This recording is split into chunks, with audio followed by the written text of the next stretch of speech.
भारत का लोकतंत्र लहूलुहान है और इसके साथ साथ हमको दिख रहा है कि जो भारत की सरकार है वो चारों तरफ से घिर चुकी है। इसके बावजूद वो अपना जो एक दंभी स्वभाव जो दिखाई दे रहा है उसको छोड़ने के लिए तैयार नहीं है।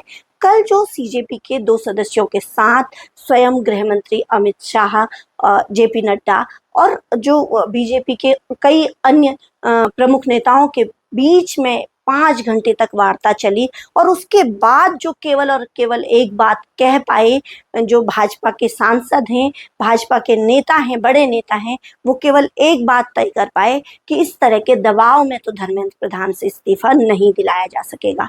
दबाव से पहले ही ये इस्तीफा हो जाता तो दबाव की जो स्थितियां आज बनी हुई है वो स्थितियां ही नहीं बनती।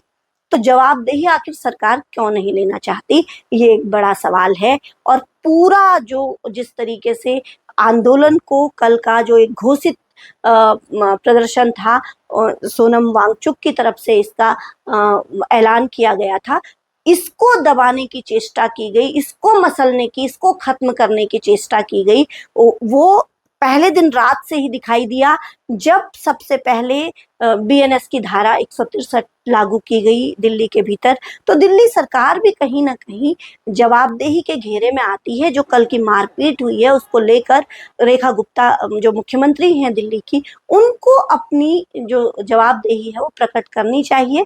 और ऐसा कुछ अभी तक देखने को नहीं मिला है कि उन्होंने किसी तरीके की जवाबदेही ली है। वहां पर जो रैपिड एक्शन फोर्स और उन्होंने भी बहुत कायराना तरीके से पीटा है युवाओं को और प्रदर्शनकारियों को, जिस तरीके का खून खराबे का माहौल बना है। हालांकि ये भी बताया जा रहा है कि वहां पत्थरबाजी हुई और ये भी बताया जा रहा है कि पत्थरबाजी करने वालों में स्वयं कई सारे पुलिस के लोग थे और कई ऐसे अराजक तत्व भी बाहर से आए जो एक शांतिपूर्ण मार्च को पसंद नहीं कर सकते थे। पूरी तरीके से जो निष्पक्ष पत्रकारिता करने वाले जो लोग हैं, जो ब्लॉगिंग के जरिए समाज की जो भी विसंगतियां हैं उनको सामने लाने की कोशिश करने वाले लोग हैं, वो भी इस बात को बता रहे हैं कि कहीं ना कहीं जो पैरवी हुई है वो किसी अराजक तत्वों की तरफ से हुई है।